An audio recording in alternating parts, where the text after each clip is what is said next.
Well, You ready? yeah.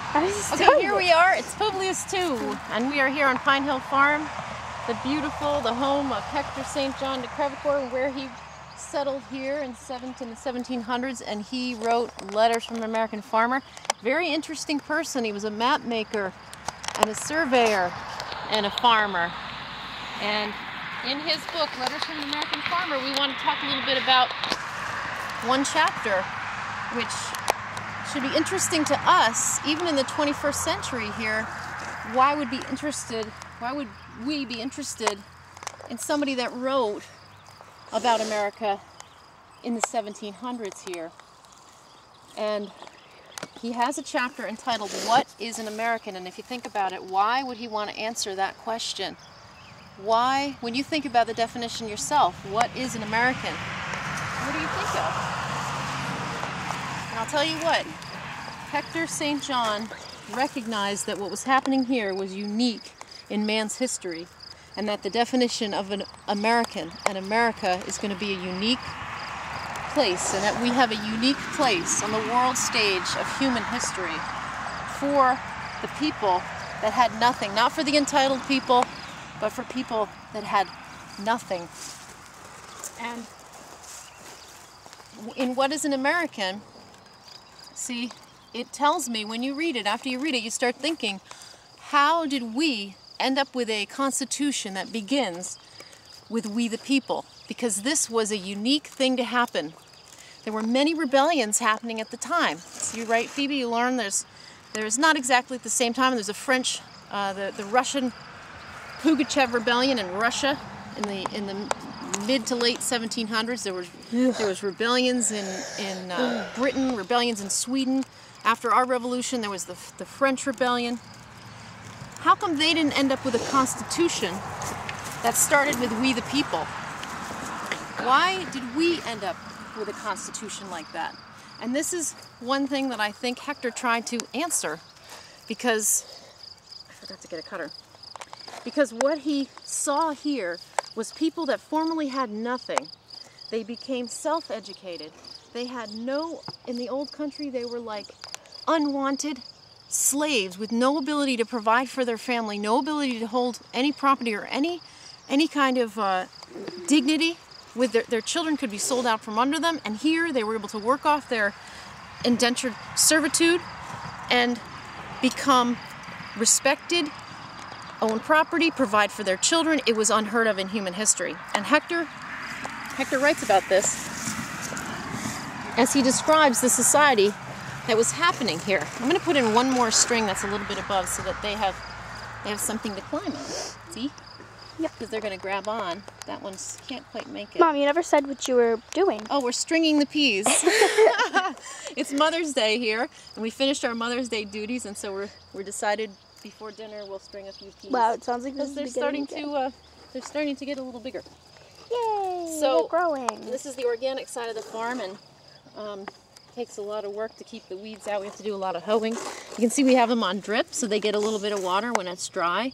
And it is not terribly dry, but we like to give our plants an extra little help to help them along to produce some vegetables for us. Some Ooh, yummy, that yummy one's veggies. huge. Yeah, I hope he's gonna come this Compared way. to that one. Yeah, come this way, little guy. See, it would be nice to have a vertical string, but I'm gonna try just doing horizontal strings. Vertical string? How are you going to do that? Well, it would just take a really long time, so we're going to try a couple vertical strings this year. Oh yeah, I remember how we do that. Yeah. When we go. It's a long time. When we go like it up there great. and then we have the string across. Yeah, yep. Works great, but it takes a really long time to do. So we're going to do a few horizontal strings, and hopefully they go up instead of sideways. But anyway, okay, getting back to the Enlightenment period, what was going on with those other rebellions, and why were the people rebelling, and why didn't they end up with a U.S. Constitution? The people that lived here, why didn't they end up with the Constitution that started with we the people? People that were here were heavily involved in their making of their own laws. And after our rebellion, the Founding Fathers knew that they could not get this Constitution ratified unless it had protection of our rights. The people were not going to give up anything after basically coming from and owning property for the first time and having a respect and dignity for each other, regardless of their religion.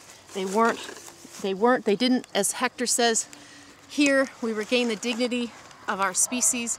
We don't owe our livelihood to a pope, a prince, a king.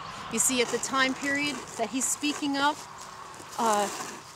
people owed tremendous amounts of money to the church. It was tremendously powerful at the time. It took a lot of property and a lot of money, and they owed their money. The popes would come with their minions, take it.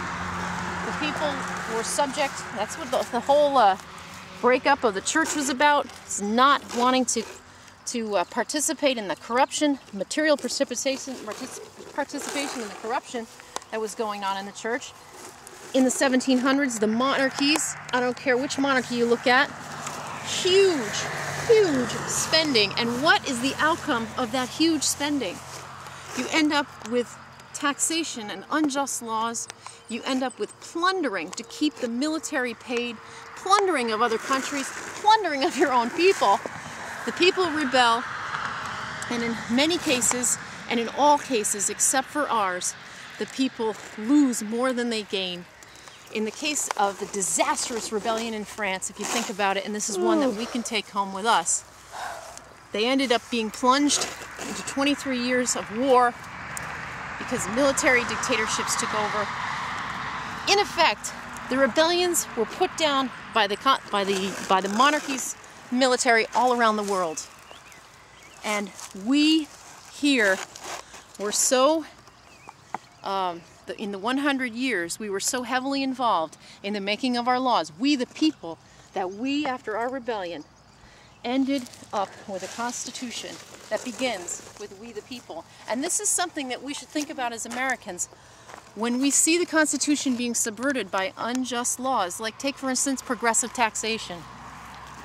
Progressive taxation is completely unjust.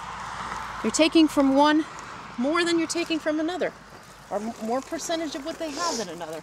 Completely unjust. But there's more than that, and they're just used as political schemes to get people elected. What are the things that we as Americans want to hand down to our children?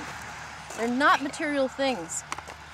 As far as government goes, the laws that we want to hand down to our children should be protection of our rights, the immaterial things that don't change with time. The rights that we considered important in the Enlightenment period are important today. They're important to a 21st century American because the rule of law and following the Constitution, establishing justice and having just laws here ensure liberty for the future generations of Americans, no matter who they are, no matter where they come from. And this is something that we should think about as we go along in the 21st century stringing peas. And that's our note for today. Letters from an American Farmer, in the spirit of Letters from an American Farmer, publius2 YouTube, and the beautiful Pine Hill Farm. Remember to read the chapter, What is an American? Read Letters it. from an American Farmer. By Hector St. John de Crevecoeur.